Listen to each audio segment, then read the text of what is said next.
ka një rrezik shumë të madh sot nga dyndja e informacioneve dhe nga dyndja e burimeve.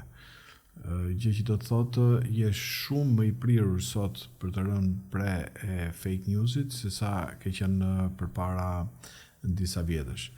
Ndërsa tani e konsiderojmë internetin më tepër burim dizinformacioni.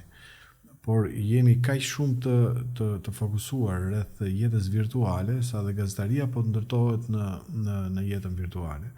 Dhe shumë shpesh je detyruar për të marrë informacione të sakta të ndjekësh media klasike ose gazetarë të cilët janë klasik dhe nuk e heqin dorë nga mënyra e tyre të shkruajt ose të raportuarit në bazë të parimeve të po themi të mirë njohura, siç janë ato të burimeve ndryshme, kryqëzimit të tyre, verifikimit fizik të lajmit, vajtja në vendngjarje, analizimi i vendngjarjes,